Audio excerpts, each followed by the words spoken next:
A short time ago, the US president made his first comments since these strikes occurred. What did he say? He seemed to back these strikes very strongly, Manning, and said it's Iran's fault for not doing a nuclear control deal with the US, overlooking the fact that it was himself who pulled out of the initial nuclear control deal that Iran had signed with the US and European powers, and he pulled out of that deal in 2018. That's what led to this situation where Iran was enriching uranium to these levels. But also he said that he warned there would be more Israeli strikes to come, and they urged Iran to make a deal as quickly as possible.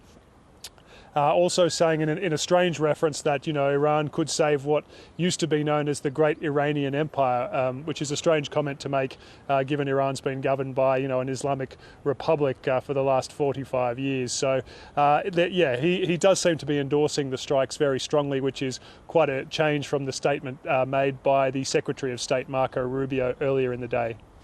Now, Iranian state television says that residential areas in Tehran were hit in these strikes, and they claim that civilians were killed, including children. Do we know anything further about this? Has there been any confirmation? Well, that's what the state media is reporting. We have seen footage of extensive damage to residential buildings, apartment complexes, and in some in which, only a small part of the building itself was damaged, with, Israeli sources saying that was targeting senior officials, for example, within the Iranian Revolutionary Guard Corps. But the death toll, it depends on which incident you're talking about. There have been some tolls where 5 killed, 20 injured in one particular incident, according to one state-backed news agency. And then there are reports that 95 people have been injured collectively in strikes around Tehran. But I think the final numbers are still being established, Manning. Eric, Israel is still under immense scrutiny over the unrest in Gaza, and now this situation is unfolding. Are there concerns of yet another knock-on effect in the region? Are we likely to see more violence as a result of these strikes?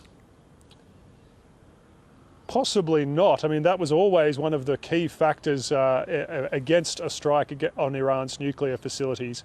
But we've seen statements from Hezbollah, the Iran-backed Shia militia in Lebanon, that indicate it's not planning any strikes in coordination with Iran. There hasn't been anything from the Houthis in Yemen, and the Shia militias in Iraq also haven't launched anything as yet. It's possible that Iran may seek to coordinate with those proxy groups when it does formulate a response.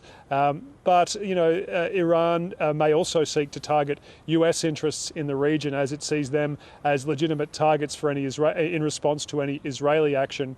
What's interesting, though, is that amongst those killed by these Israeli strikes include the head of the Iranian Air and Aerospace Force, who was in charge of the ballistic missile program. So that is undoubtedly hampering Iran's response, as well as this reported damage to its ballistic missile launches in these Israeli strikes.